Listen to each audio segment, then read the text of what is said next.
नमस्कार, दीपाज किचनमध्ये आपल्या सर्वांचं स्वागत आहे। आज आपण गुळ शेंगदाणा चिक्की बनवतोय। उद्याच्या महाशिवरात्री उपवासासाठी तुम्ही ही शेंगदाण्याची चिक्की अगदी 10 मिनिटांमध्ये बनवू शकता।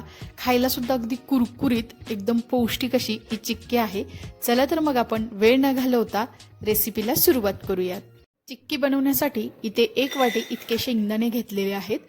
आता आपण हे शेंगदाणे अगदी बारीक गॅसवरती साल निघेपर्यंत याला खमंग असं भाजून घ्यायचं आहे। एक 4 ते 5 मिनिटांमध्ये हे शेंगदाणे अगदी व्यवस्थित असे भाजले गेलेले आहेत आणि याची साल सुद्धा निघायला सुरुवात झालेली आहे। आता आपण हे शेंगदाणे एका दुसऱ्या डिशमध्ये काढून थोडेसे थंड करायला ठेवून देऊयात। तर इथं तुम्ही बघू शकता एक 5 मिनिटांमध्ये शेंगदाणे आपले पूर्णपणे थंड झालेले आहेत।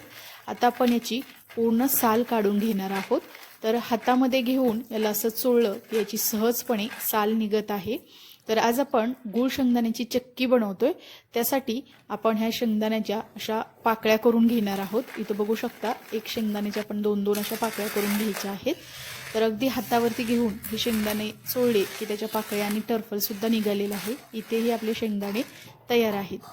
तर चिक्की बनवण्याच्या अगोदरच आपण इथं पोळपाटावरती तूप लावून घ्यायचं आहे। ज्यामध्ये तुम्ही मिश्रण काढणार आहे त्याच्या भांड्याला अगोदरच हे तूप लावून तयारी करून ठेवायची आहे। तर आता आपण गुळाचा पाक करूयात। त्यासाठी गॅसवरती हलकीशी कढई गरम केलेली आहे। त्यामध्ये 1 वाटी इतका चिरून घेतलेला गुळ मी इथे घातलेला आहे। तर सुरुवातीलाच कढईमध्ये तुम्ही 1 चमचा तूप सुद्धा घाला। मी विसरले होते, तर आता वरून सुद्धा घातलं तरी काही हरकत नाही। मी साधारणतः 1 चमचा इथं तूप घातलेलं आहे। त्यामुळे गुळ या कढईला जास्त चिटकत नाही आणि चिक्की सुद्धा खायला आपली अगदी चविष्ट अशी बनली जाते आणि छान असायला टेक्स्चर सुद्धा येतं। तर असं गुळ चांगला वितळेपर्यंत त्याला आपण असं थोडंसं हलवून घेणार आहोत। एक 2 ते 3 मिनिटांमध्ये तुम्ही ते बघू शकता गुळ असा पूर्णपणे वितळलेला आहे। तर तुम्हाला इथे मी दाखवते अगदी हा व्यवस्थित असा वितळला गेलेला आहे। परंतु आज आपल्याला गुळाचा परफेक्ट पाक बनवायचा आहे। तर इथे तुम्ही बघू शकता आता एक 2 ते 3 मिनिटाकरता आपण बारीक गॅसवरती असंच आपण याला शिजवून घेऊयात।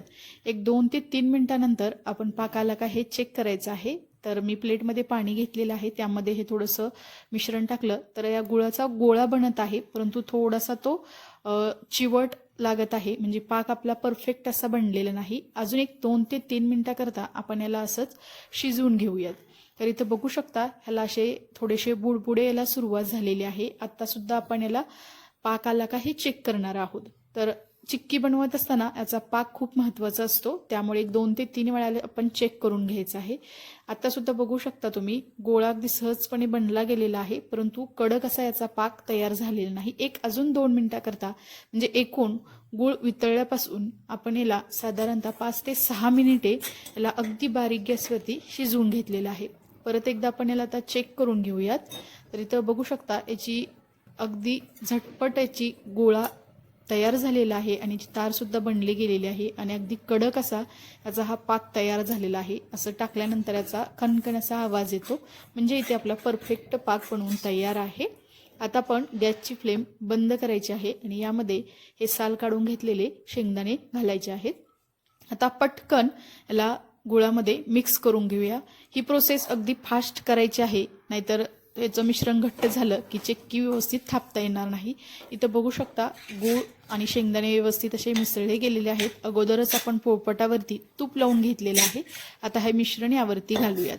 लगेचच आपण स्पॅच्युलेच्या साहाय्याने हे मिश्रण थापून घ्यायचं आहे, किंवा मी ते बेलनं त्याला सुद्धा तूप लावून घेतलेलं आहे, त्यांनी आपण ही थोडंसं लाटून घेणार आहोत।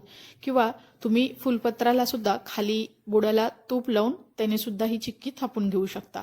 तर अगदी याचं मिश्रण जे आहे अगदी थोडंसंच आहे, त्यामुळे मी स्पॅच्युलानेच याला व्यवस्थित असं सेट करून घेत आहे। इथे तुम्ही बघू शकता तुम्हाला ज्या आकारामध्ये किंवा जितकी जाड पातळ चिक्की हवी आहे त्या आकारामध्ये तुम्ही याला व्यवस्थित असं थापून घ्यायचं आहे। तर इथे मी अगदी व्यवस्थित असं पोळपाट आणि स्पॅच्युलच्या साहाय्याने याला व्यवस्थित असं थापून घेतलेलं आहे। आता हे मिश्रण थोडंसं गरम असतानाच यावरती आपण असे काप देऊन घेणार आहोत, म्हणजे थंड झाल्यानंतर ही चिक्की जी आहे ती आपल्याला व्यवस्थित अशी कापता येते।